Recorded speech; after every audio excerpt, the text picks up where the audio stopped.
സംസ്ഥാനത്ത് മഴക്കെടുതി രൂക്ഷമായ സാഹചര്യത്തിൽ അടിയന്തര നിർദ്ദേശം നൽകി മുഖ്യമന്ത്രി വി.ടി. സതീശൻ. ഏത് അടിയന്തര സാഹചര്യവും നേരിടാൻ തയ്യാറാകണമെന്നാണ് മുഖ്യമന്ത്രിയുടെ നിർദ്ദേശം. പ്രത്യേകിച്ചും ഇടുക്കി, പത്തനംതിട്ട, കോട്ടയം ജില്ലകളിൽ ഏത് അടിയന്തര സാഹചര്യവും നേരിടാൻ സജ്ജരായിരിക്കാൻ കളക്ടർമാരോട് മുഖ്യമന്ത്രി നിർദ്ദേശിച്ചിട്ടുണ്ട്. മന്ത്രിമാരുമായും ജില്ലാ കളക്ടർമാരുമായും ചർച്ച നടത്തിയ മുഖ്യമന്ത്രി വി.ടി. സതീശൻ സ്ഥിതിഗതികൾ വിലയിരുത്തിയ ശേഷമാണ് അടിയന്തര നിർദ്ദേശം നൽകിയിരിക്കുന്നത്. അതത് ജില്ലകളുടെ ചുമതലയുള്ള മന്ത്രിമാർ നേരിട്ടെത്തി ക്യാമ്പ് ചെയ്ത് ദുരിതാശ്വാസ പ്രവർത്തനങ്ങൾക്ക് നേതൃത്വം നൽകാനും സതീശൻ നിർദ്ദേശിച്ചു. തിരുവനന്തപുരത്ത് സി.പി. ജോണും, പത്തനംതിട്ടയിൽ പി.സി. വിഷ്ണുനാഥും, കോട്ടയത്ത് മോൻസ് ജോസഫും, ഇടുക്കിയിൽ അനൂപ് ജേക്കബും ക്യാമ്പ് ചെയ്ത് പ്രവർത്തനങ്ങൾ ഏകോപിപ്പിക്കുമെന്നും മുഖ്യമന്ത്രി വ്യക്തമാക്കി. റവന്യൂ മന്ത്രി സംസ്ഥാനതല ഏകോപനം നിർവഹിക്കുമെന്നും അദ്ദേഹം അറിയിച്ചു.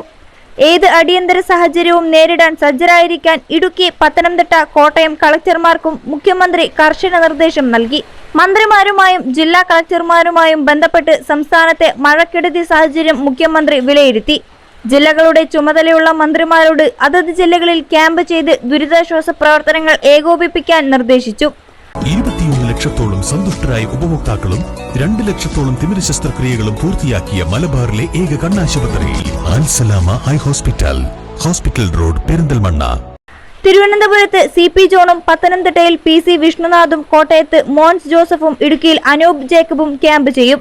ദുരിതാശ്വാസ പ്രവർത്തനങ്ങളുടെ സംസ്ഥാനതല ഏകോപനം റവന്യൂ മന്ത്രി നിർവഹിക്കും. മഴക്കെടുതി രൂക്ഷമായ മേഖലകളിലെ എം.എൽ.എമാരുമായും മുഖ്യമന്ത്രി ഫോണിൽ സംസാരിച്ചു. ഇടുക്കി, പത്തനംതിട്ട, കോട്ടയം കളക്ടർമാർക്ക് ഏത് അടിയന്തര സാഹചര്യവും നേരിടാൻ സജ്ജമായിരിക്കാനുള്ള നിർദ്ദേശവും നൽകി.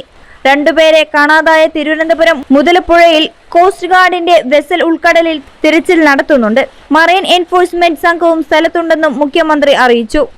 അതോടൊപ്പം പത്തനംതിട്ട, കോട്ടയം, ഇടുക്കി, തൃശൂർ, മലപ്പുറം, കോഴിക്കോട്, വയനാട്, കണ്ണൂർ, കാസർഗോഡ് ജില്ലകളിൽ കേന്ദ്ര കാലാവസ്ഥാ വകുപ്പ് റെഡ് അലർട്ട് പ്രഖ്യാപിച്ചിരിക്കുന്നു.